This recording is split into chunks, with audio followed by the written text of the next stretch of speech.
Hi, my name is Juliette Vaissiere, and I'm a French-American visual artist currently living and working in Shrewsbury, Massachusetts. I grew up in a small town in the south of France called Caumont-sur-Durance, and this has really impacted my work quite a bit because I grew up with a lot of exposure to specifically Baroque and medieval artwork, and I still hold these influences very close to this day. And I'm especially influenced by the Rococo, the French Rococo period. I'm fascinated by this just overabundance and exuberance of opulent wealth and really what it said about where society was at that point in time. And I think in many ways we're currently living through a modern Rococo period. And I'm interested in kind of speaking about those economic and policy issues and societal issues, really, and wealth inequality through my work by referencing these 18th century themes. My greatest influences include, as you'd expect, the great Rococo artists, Watteau, Boucher, Fragonard. I'm also looking at a lot of Dutch and Flemish still life masters. Jan van Huysum is one of my favorites.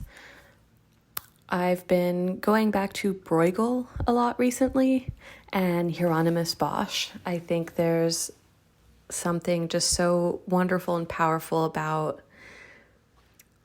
these very fantastical, but often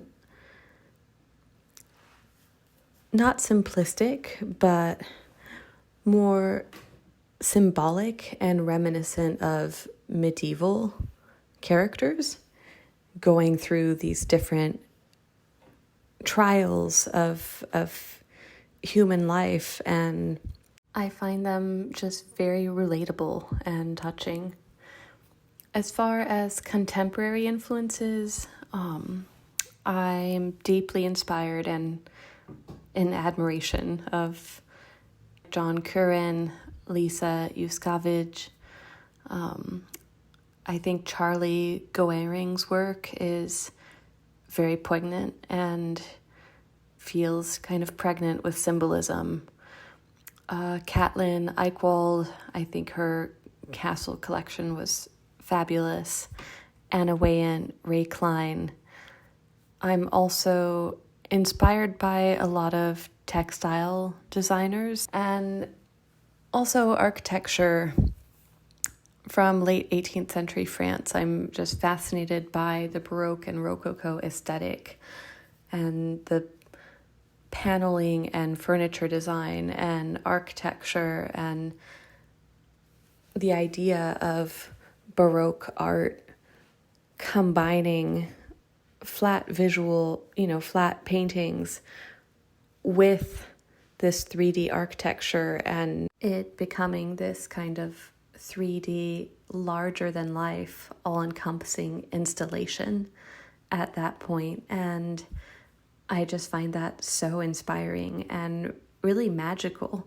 Recently, I've been making a lot of landscape paintings, which is a completely new subject matter for me.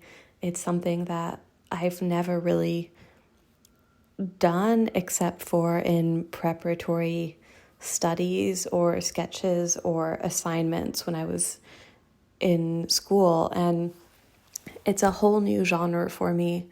And I'm really trying to push myself to not rely on a specific scene or reference too much and create these fantastical, fully imagined but believable landscapes.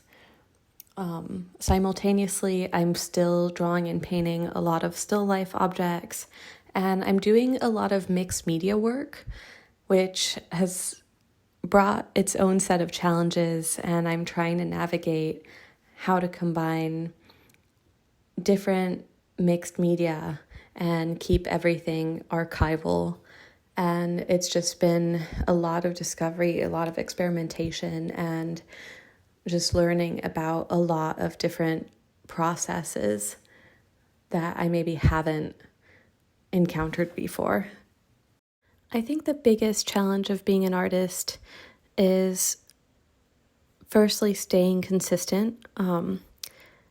You're your own boss in a way, and so you have to be consistent about putting time in the studio every day, whether you feel like it or not. And I think there's this preconceived idea that artists only create when they're inspired or when they want to, and that's absolutely false. And you have to show up and do the work just like in any other job. I think the other biggest challenge is just pushing past self-doubt and trusting your instincts and trusting that the work will get to where it needs to be, and that it's okay to try new things and follow your intuition and your gut sometimes to make something new and exciting to you. I think the advice I would give my younger self is to just make work and just explore different styles and different techniques and different media, and worry less about making a cohesive body of work and worry more about just learning technical skill and learning about paint and just figuring out what interests me and what my voice is as an artist. I don't know if I've necessarily tried any unconventional per se mediums. I am engaged in a lot of mixed media work at the moment, and so that involves a lot of troubleshooting in how to combine different materials and different mediums and try to keep it archival, and try to keep things from reacting negatively between each other. At the moment, I'm also dabbling in growing crystals, which I've never done before, so that's something new. And I initially tried to grow these crystals on plaster chess pieces, which I'm casting in silicone molds. And I quickly realized that the solution I was using to grow the crystals was corrosive to plaster of Paris. And my chess pieces started physically dissolving. And so, yeah, I've had to troubleshoot some mixed media issues like that, but I don't know about working with unconventional mediums. I do always like to have something on in the background while I'm working. I alternate between classical and occasionally pop and modern hits. Right now, I'm really into the Skyrim soundtrack, which is a little bit embarrassing, but I find it really relaxing and just a great soundtrack to work against. I also listen to quite a few financial podcasts, and I think they're relevant in some way, shape, or form to my work, and they're great to put on when I'm maybe overthinking something or feeling a little bit stuck, and I need that good distraction to get on with the work. The best reaction someone has had to my artwork. I really love when people sometimes email me or write to me and give me their interpretation of a painting or drawing. And that's really fun and interesting to me because they sometimes have completely different takes than what I initially had in mind when I created the piece, but they're often very valid in their own right. And I just love to see my work eliciting different emotional responses and reactions from people. And it's just so special to know that they took the time to write to me and communicate that and share that with me.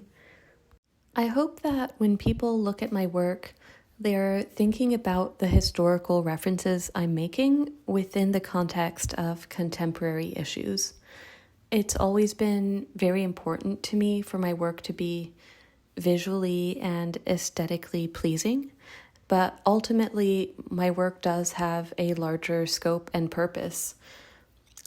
For example, I'm currently working on a collection of faux marble trompe-l'œil paintings, which mix fake silver coins with faux marble and trompe-l'œil illusionistic rats. And the idea behind this body of work is that oftentimes behind a facade or a front of wealth, it's just crumbling plaster and paint and nothing of real substance or value.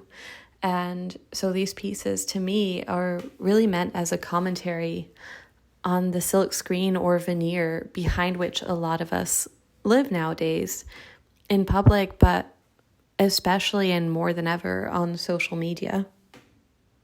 I have an upcoming project with Harsh Collective in New York City, which I'm very excited about, and I can't fully share the details of just yet, but that will open in November of this year. And I'm also excited to have 2 pieces in my alma mater's annual fundraising event, Take Home a Nude, which will take place at Sotheby's in New York on October 16th. You can view more of my work and stay up to date on what I'm working on in the studio by heading to my website, JulietteVaissiere.com, or you can give me a follow on Instagram at Juliette Vaissiere. I also have a newsletter, which I try to send out every 2 weeks. Sometimes it ends up being once every 3 weeks or even once a month, depending on how busy life is at that time. But I write about shows I've seen recently and recommend artists I'm looking at. I share behind the scenes studio shots. I share my new work and shop updates and print releases and just a lot of fun stuff. So that's on my website as well if you're interested. But thank you very much once again to Art by Artist for inviting me, for having me here. It's really been a pleasure.